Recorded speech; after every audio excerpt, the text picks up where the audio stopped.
The search for a new coach reportedly down to 3 finalists.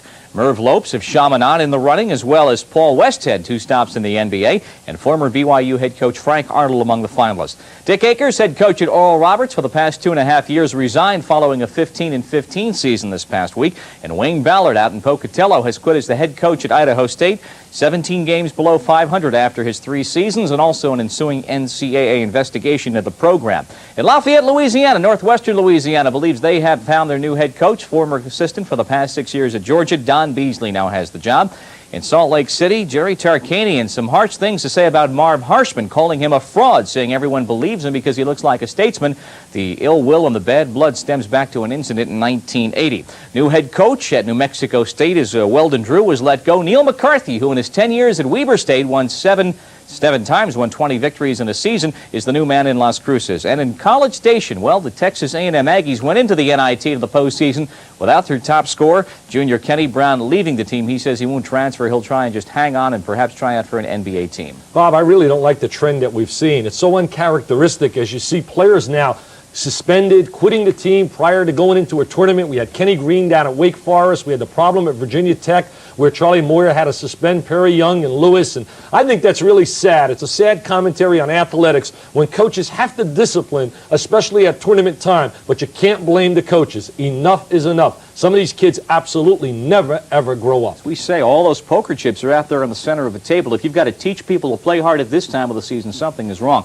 Something was definitely wrong in the Southeast region because we had exciting game after exciting game and potential upset following potential upset. We'll go through the regions beginning with the Southeast as we continue on the College Basketball Report.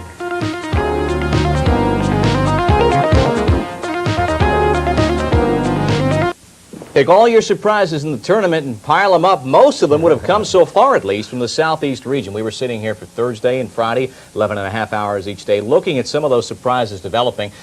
Principal surprise that Michigan is not going to at least get to the regionals in the Southeast because they had trouble handling FDU's slowdown tactics, and Villanova just put them out of the tournament. Bob, it didn't shock me, and we stated this Friday about the fact that they would have a problem playing without the clock. They have 3 players in their starting lineup that do not have the quickness to go out into pressure and a double team on a ball in Relford, Joubert, and also Wade. And Massimino, Rolly is a master at the tempo game, and I'm sure Rolly Massimino loves the fact that there isn't any clock in the tournament. Well, let's take a look at the entire Southeast as we work now from the right-hand side of your screen towards the center of the big board on the left. Navy made a little bit of noise by blowing out LSU, but the 4 teams on your left-hand side that will get into the regional semifinals, that Auburn-Carolina game we'll get to in just a second, and Villanova and Maryland. And the Big East having a stellar tournament so far, and one of the stellar players in the Big East is Eddie Pinckney, and he really came to play this weekend, to use the overused cliche. Eddie Pinckney's certainly a big-time player. He's got a lot of experience. He's been in the NCAA 4 years.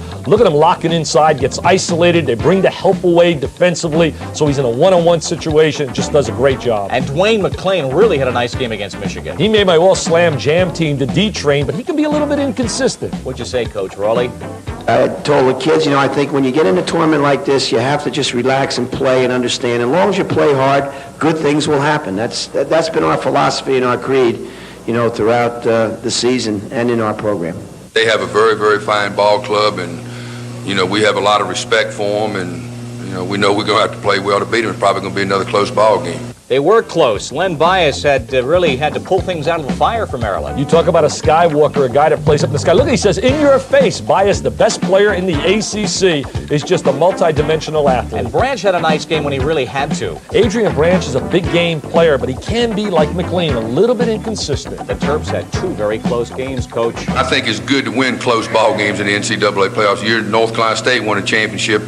They won a lot of close games. We've won 2 close ones, and I just hope we can keep on winning them. I don't want them to be close, but if they are close, I think it helps you as long as you win.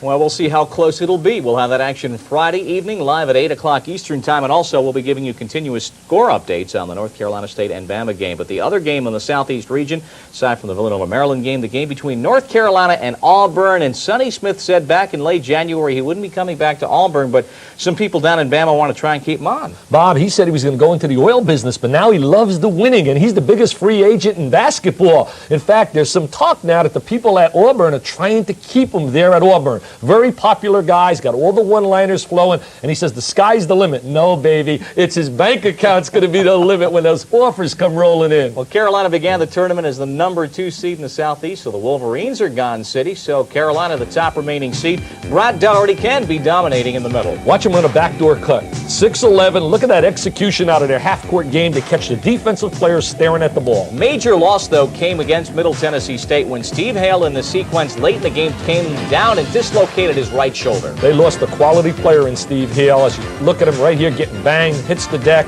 Just a great player who does all the intangibles on the floor. The game against Notre Dame came down to the one turnover by David Rivers and then Smith at the other end. Really sad for David Rivers. Mr. Excitement had such a great year. Look at this guy, slam, bam, jam. Kenny Smith at 6 foot even got up there. He says his team's got momentum. Hopefully we can take that momentum and direct it in the right direction and not get overly excited or overly anxious to play and be able to come out and relax and play with a lot of poise.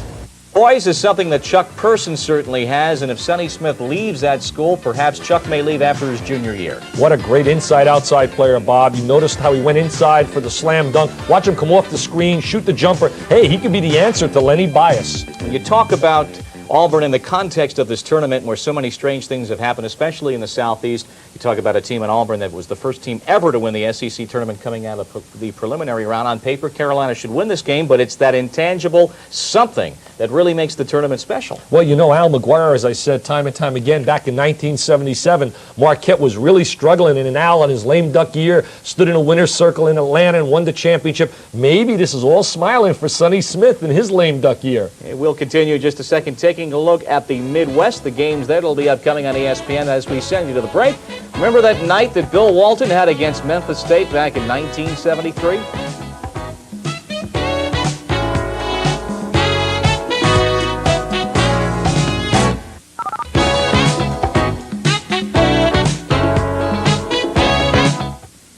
A chance to show the whole nation what they're made of, and BC has been impressive. But as we look at all the bracketing in that region, you look at Memphis, the #2 seed there on the bottom, working again towards the left. Well, they had to go to overtime to beat UAB after struggling with Penn. Bob, I don't believe they've played quality basketball like they're capable of playing. I don't really believe we've seen the real Memphis State basketball team at this moment. Keith Lee's been in foul trouble. Hey, Keith, I have predicted that you guys are getting out of the region. Make me look good, and that's kind of tough. Stick your J, big fella. #1 seed in that region is Oklahoma. They play Louisiana Tech. We've got that game live on Thursday evening, and when you talk about Louisiana Tech, the mailman comes to mind, Karl Malone. What a big inside power player. He can really operate on a baseline, and he's hooking up with the scoring machine, Mr. Tisdale. Our conference, folks, prepares us a lot more for this tournament than you realize. We've got some great teams in the Southland Conference, and you just look down our scores in our league, and I think once and for all, people need to realize how strong our conference is. I would like to issue a challenge to any of the Big Ten teams or Big East teams or whoever to come on down and play us home and home, and we'll see what happens. There's no doubt in my mind that Louisiana Tech played the best of anybody up here in the tournament. And I'm going to accept Andy's challenge. He's the one that said we didn't play any defense. And that we'd be good if we could play defense. And but I really think that they, you know, anybody that doesn't think that they're a good, solid team that would challenge you, you know, is in trouble. Well, the debate's going to rage back and forth about offense and defense. No debate that Wayman Tisdale can put it up there. But let's get back to the talk about defense, Coach. I want to be the worst defensive team to ever win the NCAA. And we were telling that to you, Dick Vitale. Did you hear us? Did you hear, Dick? Well, Thursday, 6:30 Eastern Time, Oklahoma and Louisiana Tech. You heard Billy. I think that's going to be a real war, watching Russo and Billy going at it. Hey, he better not worry about me. Take it easy on me, Billy. You know what? He was funnier when he was at Lamar. Memphis State is in Boston College, the other matchup. We talked about whether Memphis State is up, whether they're down, but Andre Turner, well, he's really been, you talked about the need to have a gamer. He has been that gamer so far, running the offense. Bob, he wants the ball at clutch time. When the game was on the line against UAB and Gene Barthow's Gutty Gang, he said, hey, give me the rock. I'm going to do it at clutch time. He had that last-second shot during the regular season to defeat Florida State, and here's the shot that won it against UAB. And again, Memphis State needing the extra session to beat the Blazers. He wanted the ball, Bob, and that's the key sign right there. He didn't run as so many players do at the crucial stages of the game. And BC knocked out Texas Tech and then knocked out Duke. And Roger McCready, who was Chris Mullen's high school teammates, having a nice tournament. Look at the head fakes inside. 6'5", plays inside. Reminds me a little bit of Nick the Quick Workman, a name to remember back in 1963, Seton Hall. Great matchup of point guards. Michael Adams for BC, and that's the one against Tech that won it. So in the big board in the Midwest, it's Oklahoma against Louisiana Tech and Boston College taking on Memphis State. Boston College, I guess, you could say maybe they and Pitt were the last two selections out of the Big East that gave them 6, but they have proven their mettle so far. Oh, Gary Williams is a fighter, and his teams reflect his personality. We use that cliche all the time about coaches, but they scrap. They're a fun team to watch. They don't do it in pretty style. They're pretty kind of ugly watching them play on a floor, in that they don't have those dynamic scorers, the spectacular kind of players, but great quickness, and they come after you clawing and scrapping the entire game. We'll take a look next up at the Eastern region, but again, we step back into our time machine. Remember that afternoon David Thompson had a number of years ago.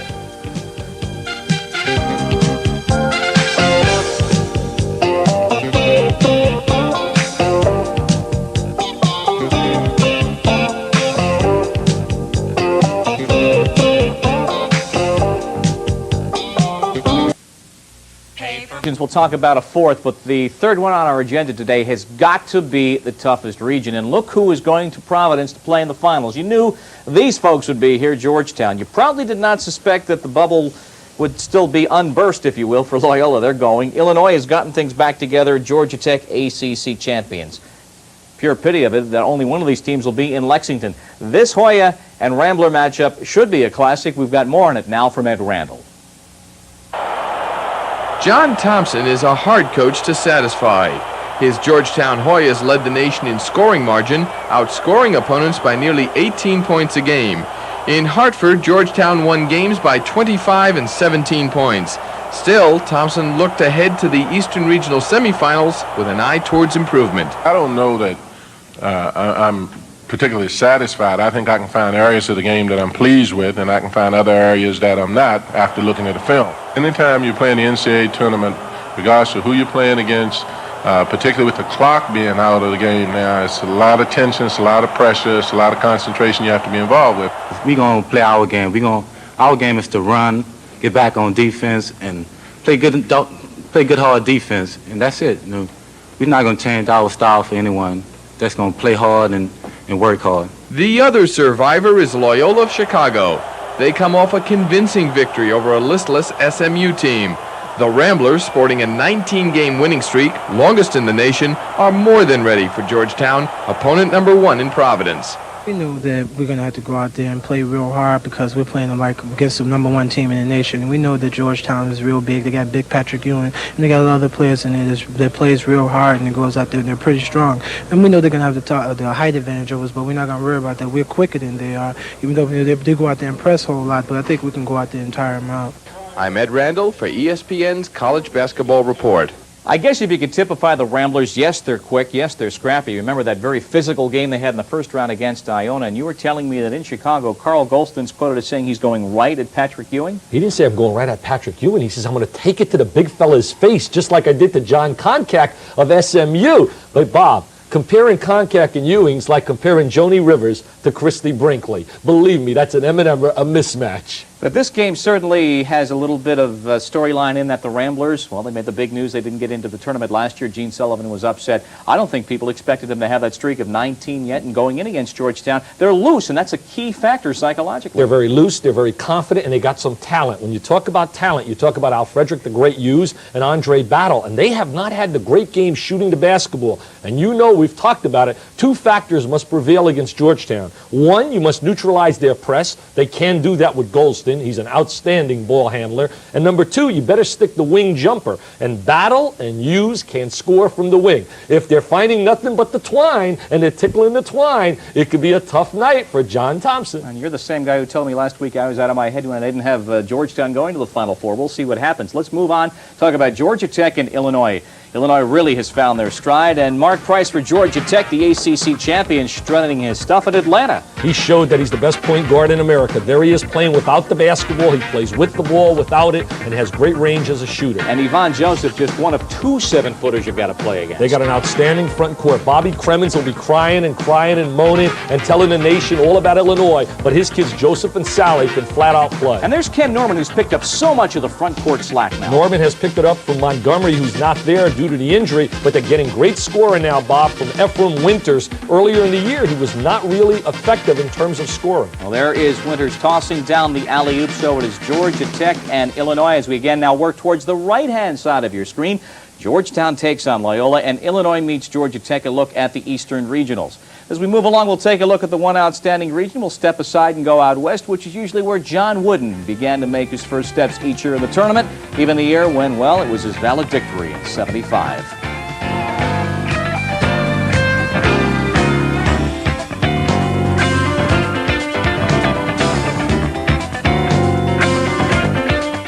Questions: was St. John's truly the #1 seed? Were they on a downtick, having, well, been having their clock cleaned by Georgetown twice within 10 days? And also, did Kentucky belong in this tournament? Well, so far the answers have been St. John's. I think, well, they have yet to be severely tested. Kentucky does belong. On the big board, working again from the left towards the right, you see the 4 teams on your right-hand side.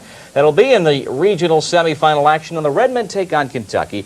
Well, Chris Mullen is the big gun out of the backcourt. Can Kentucky neutralize Chris Mullen? The question that Kentucky has, can they be neutralized with Kenny Walker? You know, Mullen is the whole truth, nothing but the truth. He's the real thing. Well, talking about the truth, that's really Walter Berry's nickname as well. The addition of Berry has really added a new dimension this year. Well, he's given him a good inside power player, but Berry has a tendency to go AWOL a little bit, away without leave. Well, you talked about Kenny Walker, and he is the prime reason that Marv Harshman's now a retired coach. Kenny Walker's inside, outside, great legs, explosive player, Bob. He was on my all-pro team, Mr. Potentiality, but now he's dealing in the real world. That was Marv Harshman's final game when Joe B. Hall's Kentucky Wildcats won that game. Kenny Walker had an outstanding game, and it continued as they knocked out UNLV. And so with that victory, setting up a St. John's Kentucky matchup, and, well, you were saying during the break, who St. John's played? Well, they played Southern, and then they moved on and played Arkansas. And even though Arkansas is always well-schooled, they're not a top 20 team. It's now or never for Mr. Carnesecca. There was an interesting article by Mike Lupica of the Daily News last week, all about how Louis really dying for that one time to get down to the Final Four. You know, Bob, he's 60 years of age. He's brought so much excitement to basketball, and the press would love to have little Louis in Kentucky. He's got a brand new sweater. The other game, North Carolina State and Alabama. Alabama, the team that many folks felt would win the SEC. NC State, they came out of Albuquerque where they won the title, in Low Charles revisiting the scene of his former triumphs. Charles was really dominant inside, had 30 points against Texas El Paso, played like an NBA frontliner, and also the little guy, Spud Webb. Look at his quickness, 5'7". I'm telling you something, he was awesome. He had 29 against Texas El Paso. Alabama, keep your eye on number 34, Bobby Lee Hurt, as Alabama moved on. Well, he's one of the great field goal percentage shooters in America, and this is why. He knows how to post inside, get the ball in good low post position, and their coach, you talk about intensity, Wimp Sanderson is absolutely a joy. And Buck Johnson as well, number 32, and really they don't get as much publicity as some of the other front courts around the country, but they are extremely tough. And, of course, a reminder, you'll be seeing that West Regional semifinal action, North Carolina State and Alabama, Saturday at 2:30 a.m. Eastern Time. Well, you say you've got to have the gamer, you've got to be able to hit your free throws and have the spread offense, and really, you've got to play the defense. Who do you like? Well, who do I like right now? I still like Georgetown. To me, they are the thoroughbred. They're the Secretariat, Seattle Slew. They will visit all those superstars in Lexington. We will see you Thursday evening here on ESPN at 6:30 Eastern Time. We'll be wrapping around those games. I still think we've seen enough surprising things to see in this tournament. Maybe Georgetown won't be there. For the coach, Dick Vitale, I'm Bob Lee.